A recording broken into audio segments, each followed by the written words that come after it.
I have been living in my grandparents' house for 3 weeks now. That sentence still feels strange to write. People assume this house represents good fortune. They imagine polished hardwood floors, expensive antiques, and the kind of security that money promises.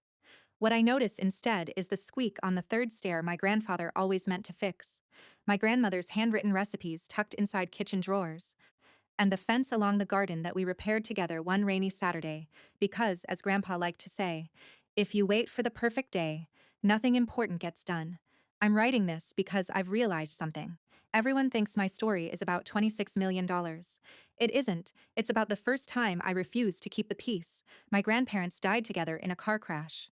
There isn't a graceful way to describe receiving that phone call. One moment your life has ordinary problems. The next, ordinary disappears forever. The funeral passed in a blur. I remember flowers, folded hands, quiet music, faces I hadn't seen in years. What surprises me now is how quickly grief made room for calculation. Someone asked whether the house would be sold before we had even left the cemetery. An uncle wondered aloud who would manage the investments. A cousin joked that Grandpa had always been too organized to leave a mess. Nobody mentioned missing them, at least not for very long. When we gathered at the attorney's office several days later, I expected paperwork and exhaustion. I certainly didn't expect my own name. Their attorney cleared his throat and read the will carefully, every major asset, every investment, the house. Everything left to me, $26 million. For several seconds nobody spoke. Then everyone spoke at once. There had to be a mistake. I had manipulated them. I had visited too often. I must have known in advance. It amazed me how many explanations people invented before accepting the one sitting quietly in front of them. My grandparents had made a choice. The only question I asked that afternoon was one nobody answered. Why do you believe they made that decision? Silence. Someone changed the subject. Someone accused the attorney of influencing them. Someone reminded me that family shares. But no one answered the question, not once, because answering it would have required remembering how my grandparents actually lived. They believed responsibility mattered more than charm, promises mattered more than appearances. They noticed who showed up without being asked. I wasn't perfect, I simply showed up. I drove them to appointments. I fixed broken shelves. I learned how Grandpa organized his paperwork because he wanted someone else to understand it one day. I listened to the same stories until I knew where every pause belonged. None of it felt extraordinary then. Apparently it looked different from where they were sitting. The phone calls began that evening. Some sounded sympathetic.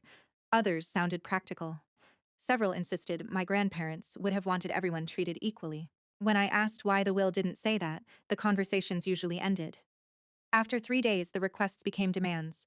By the end of the week, refusing to transfer money meant I was selfish, ungrateful, disloyal. The strange thing about emotional pressure is that it rarely arrives in screaming. It arrives sounding reasonable, just this once, just enough to help.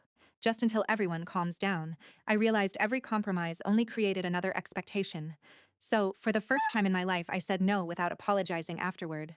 That night my parents told me if I cared more about money than family, I didn't belong under their roof. I packed quietly. The hardest part wasn't carrying my suitcase. It was realizing how easily belonging could be withdrawn. The following morning I unlocked my grandparents' front door with the key Grandpa had insisted I keep years earlier. I'd rather have someone I trust able to get in than everyone locked out.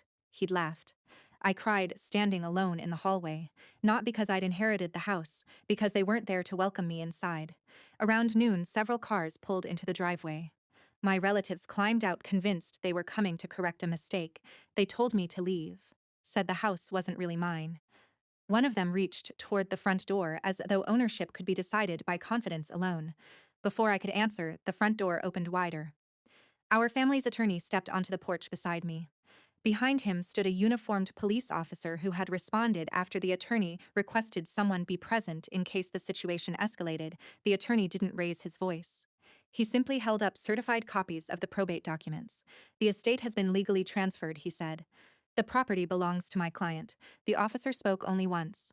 If anyone attempts to remove the lawful owner or enter without permission, it becomes a legal matter. That was it. No dramatic speeches, no celebration, no revenge. Just a sentence spoken by someone whose job was to recognize facts instead of feelings. The silence afterward lasted longer than any argument could have. One by one, they walked back to their cars. Nobody apologized. Nobody explained. They simply left. I've replayed that afternoon many times. People think the officer changed everything. he didn't. He only confirmed what had already been true. The real change happened the moment I stopped believing that preserving peace required surrendering my own boundaries. I still miss my family, or maybe I miss the family I hoped we were. Those are not always the same thing. This house doesn't feel like a prize. It feels like a responsibility. Every morning, I open the kitchen window because Grandma always did. Every spring, I'll repair the fence if it needs it. Every important decision I make here will be guided by the same question I asked everyone else. Why did they choose this? I believe I finally know the answer. They weren't leaving me a fortune. They were leaving me their trust. Unlike money, that's the one part of the inheritance I refuse to divide.